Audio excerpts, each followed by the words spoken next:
사도행전 2장 36절에서 38절 우리 한 목소리로 함께 봉독하겠습니다. 그런즉 이스라엘 온 집은 확실히 알지니 너희가 십자가에 못 박은 이 예수를 하나님이 주와 그리스도가 되게 하셨느니라 하니라.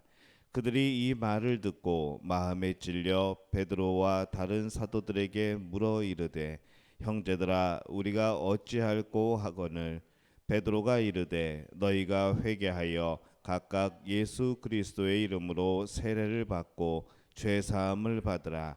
그리하면 성령의 선물을 받으리니. 아멘. 할렐루야. 하나님의 은혜가 오늘 고난 주간에 우리 새벽에 하루의 첫 시간을 주 앞에서 시작하는 우리 믿음의 가족들에게 함께 하시기를 예수님의 이름으로 축원합니다. 여러분 구원을 어떻게 생각을 하십니까? 우리가 구원하면 떠오르는 구절은 우리가 요한복음 3장 16절이죠. 하나님이 세상을 이처럼 사랑하사 독생자를 주셨으니 이는 그를 믿는 자마다 멸망하지 않고 영생을 얻게 하려 하심이니라. 우리가 이 말씀을 붙들고 나의 구원을 확신하고 또 그렇게 간증하기도 합니다. 근데 이 사도행전 2장 21절에 보면은 거기서는 더 간단히 그 구원을 말씀을 합니다. 누구든지 주의 이름을 부르는 자는 구원을 받으리라 하였느니라. 이렇게 말씀을 하죠. 이 구절만 본다면 정말 구원받는 것은 참 쉽습니다. 독생자를 믿기만 하면 영생을 얻고 주의 이름을 부르기만 하면 구원을 받는다는 것이죠. 그런데 이 사도행전 2장 36절에서 38절 이 오늘 말씀을 보면은 이 하나하나 그 말씀을 살펴보면은 우리가 예수님을 믿은 다음에 예수의 이름을 부르는 사람들의 그런 변화된 모습, 또 예수님으로 믿는 사람들이 보이는 그런 행동의 모습이 나오고 있습니다. 그런즉 이스라엘 온 집은 확실히 알지니 너희가 십자가에 못 박은 이 예수를 하나님이 주와 그리스도가 되게 하셨느니라 하니라. 자, 이제 말씀이 선포가 되죠. 그때 그들이 이 말을 듣고 마음에 찔려 베드로와 다른 사도들에게 물어 이르되 형제들아 우리가 어찌할꼬. 베드로가 이르되 너희가 회개하여 각각 예수 그리스도의 이름으로 세례를 받고 죄 사함을 받으라. 그리하면 성령을 선물로 받으리니. 이렇게 되어 있습니다. 이 말씀을 보면은 예수님의 이름을 믿고 또 예수님의 이름을 부르는 것에 대한 의미를 살펴보았을 때에 첫 번째로 이들에게 나타나는 것은 너희가 십자가에 못 박은 이 예수를 하나님이 주와 그리스도가 되게 하셨느니라. 바로 이 부분입니다. 다시 말하면 이 구원의 첫 번째는 내가 예수님을 십자가에 못 박았다는 그런 고백이 있어야 되는 것이죠.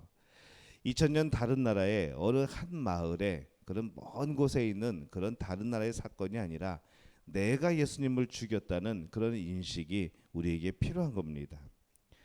두 번째 구원에 대한 믿음은 37절에 나오죠. 그들이 이 말을 듣고 마음에 찔려 베드로와 다른 사도들에게 물어 이르되 형제들아 우리가 어찌할꼬 하거늘. 이렇게 말씀을 합니다. 이 첫 번째로 내가 예수님을 죽인 그런 범인이라는 그런 의식을 가지고 있고 그것이 무엇으로 이어지는가 하면은 곧 마음의 찔림이 되고 슬픔이 되고 가슴을 치는 눈물이 뒤따르게 되는 것이죠. 나랑 전혀 상관없던 십자가가 나를 위한 십자가인 것, 바로 내가 예수님을 죽인 그 장본인이라는 것을 알게 된 이후에 우리는 마음에 찔림이 있게 되는 겁니다. 슬픔이 있는 것이죠. 그리고 어떻게 해야 될고 가슴을 치는 눈물이 뒤를 따르는 겁니다. 세 번째는 38절이죠. 베드로가 이르되 너희가 회개하여 각각 예수 그리스도의 이름으로 세례를 받고 죄 사함을 받으라. 이렇게 말씀을 합니다. 내가 예수님을 죽인 바로 그 사람이고 그것으로 내 마음에 찔림이 있고 이제 눈물로 회개하여서 그 죄 사함을 받는 것, 이것이 바로 구원의 믿음이고 또 변화된 행동입니다. 여러분 구원에 대한 믿음 가운데 이러한 요소들이 있습니까? 여러분 이 과정을 거치셨는지요? 이 과정이 그냥 그 사람들의 구원받는 과정, 그 사람들이 예수님을 만나는 과정, 그 사람들이 하나님의 자녀가 되는 그 과정을 말하고 있는 것이 아닙니다.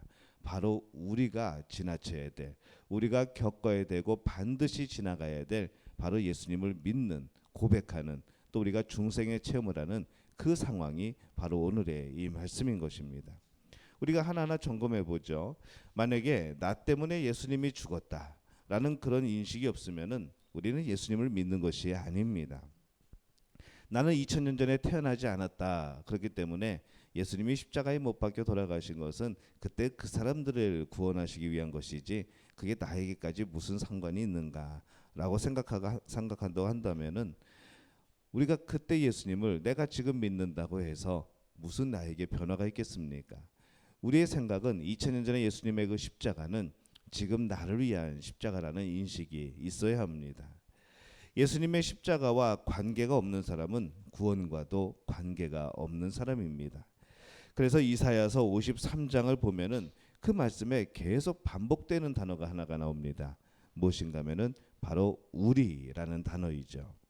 예수님의 고난은 바로 우리 때문이라 그렇게 말씀을 하고 있습니다.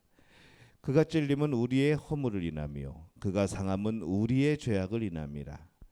그 사실은 바로 내가 예수님을 죽인 가해자라는 그런 것이죠. 우리가 그 예수님을 죽였다는 겁니다. 바로 그 고백인 것이죠. 로마서 5장 8절에도 보면은 우리가 아직 죄인 되었을 때에 그리스도께서 우리를 위하여 죽으심으로 하나님께서 우리에 대한 자기의 사랑을 확증하셨느니라 이렇게 말씀을 합니다. 이것은 내 죄 때문에 내가 죽어야 하는데, 우리의 죄 때문에 우리가 죽어야 되는데 예수님이 죽으셨다. 그래서 이 베드로는 너희가 예수를 죽였다라는 사실을 그가 복음을 전할 때 계속 이야기를 하고 있습니다. 예수님의 못자국에서, 예수님의 창자국에서 우리는 찔림이 있어야 되는 것이죠. 자책함이 있어야 됩니다. 때로는 통곡이 있어야 되는 것이죠. 어찌할꼬 하는 그 안타까움, 그 죄송함, 그 슬픔이 우리 가운데 있어야 되는 겁니다. 예수 그리스도의 십자가 앞에서 우리는 절대로 맹숭맹숭하게 있을 수가 없습니다. 예수님을 십자가에 못 박은 사람이 어떻게 통곡하지 않을 수 있겠습니까? 예수님을 십자가에 못 박은 사람이 어떻게 그 앞에서 죄책감이 없겠습니까? 어떻게 구원받았다고, 그 아픔이 없는 사람이 어떻게 용서받았다고 그것을 확신할 수 있겠습니까? 그래서 여러분에게 묻습니다. 여러분은 어떻게 예수님을 믿었습니까? 어떻게 구원을 받았습니까? 정말로 하나님 앞에서 죄를 회개하고 가슴을 치며 정말로 눈물을 흘리며 용서를 구하였던 그 사건이 여러분에게 있었는가? 저는 여러분에게 묻는 겁니다. 어쩌면 우리는 예수님을 죽인 바로 그 사람으로서 자책감도 없이, 눈물도 없이, 통곡도 없이 이 구원에 대해서 자기 자신을 이야기하고 있지 않은가라는 생각을 해보게 되는 것이죠. 우리의 구원은 머릿속에서 이루어지지 않습니다. 그렇게 값싼 구원이 아니죠. 여러분의 마음속에서 통회하고 회개하는 그 믿음 가운데, 여러분의 인생을 뒤집어 놓은 그 놀라운 사건 가운데 이루어지는 하나님의 큰 은혜입니다. 하다못해 우리가 차를 몰고 가다가 지나가는 그런 산 짐승이나 뭐 그런 동물을 해를 입힐 때에도 우리 마음속에 죄책감이 있는데, 그것 때문에 몇 날 며칠을, 때로는 몇 달을 마음속에 그런 안타까움과 슬픔이 있는데, 하나님의 아들을 그렇게 무지막지하게 죽인 것에 대해서 어떻게 우리가 그런 죄책감이, 자책감이 없을 수 있겠습니까? 그래서 예수님을 믿는 믿음은 내 자신이 예수님을 죽였다는 그 죄책감과 동시에 그 죄를 용서받았다는 그 은혜를 함께 품고 살아가는 것을 의미하는 것이죠. 우리가 겸손해지는 이유가 뭡니까? 내가 그 예수님을 십자가에 못 박은 사람이기 때문에 그렇습니다. 내가 왜 복된 사람이라 느껴집니까? 그 죄를 예수님이 십자가의 은혜로 용서해 주셨다는 바로 그 고백 때문인 것이죠. 그래서 우리는 십자가 앞에서 겸손을 경험하게 되는 것이고, 십자가 앞에서 은혜를 경험하게 되는 겁니다. 십자가 앞에서 내 죄의 용서를, 십자가 앞에서 나에게 주신 또 하나의 소망을 우리는 발견하게 되는 것이죠. 그래서 우리 기독교인은, 우리 그리스도인들은 십자가를 떠나서는 설명이 안 되는 사람들입니다.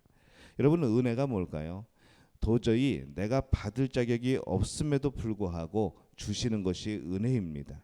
그렇기 때문에 내가 은혜를 받았다라고 하는 말은 다른 말로 어떻게 표현할 수 있는가 하면은 내가 예수님을 죽인 사람인 것을 다시 한번 깨달았다라는 의미인 것이죠. 내가 은혜 받았어요. 예수님이 내가 예수님을 죽인 사람인 것을 다시 한번 내가 깨달았어요. 내가 그 은혜를 입은 사람임을, 내가 그 사랑을 입은 사람임을 깨달았어요 하는 것이 바로 내가 은혜를 받았다는 그 표현의 의미인 것이죠. 내가 예수님을 죽였다라는 의식이 있는 사람, 예수를 죽인 사람이 무엇을 내세울 수 있겠습니까? 그 은혜가 무엇인지 알기 때문에 늘 자랑하는 것이 예수님이 되지 않겠습니까? 늘 자랑하는 것이 십자가와 그 복음이 되지 않겠습니까? 그러나 내가 예수님을 죽였다라는 그 의식이 없는 사람은 그 은혜가 무엇인지 알지 못합니다.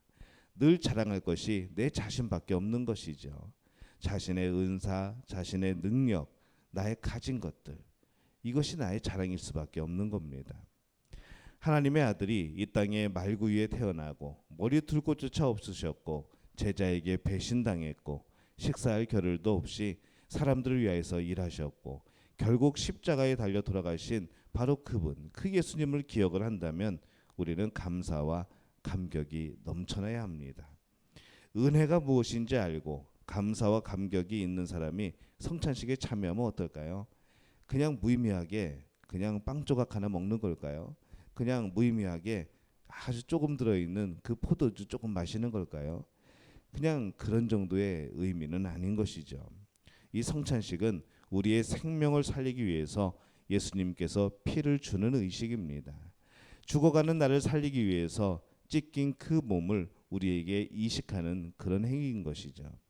그래서 내가 예수님으로 인하여 살아가고 있는 것을, 또 내가 예수님의 그 보혈의 은혜로 말미암아 오늘 우리가 숨쉬고 오늘 우리가 행동하고 살아가는 것을 의미하고 있습니다.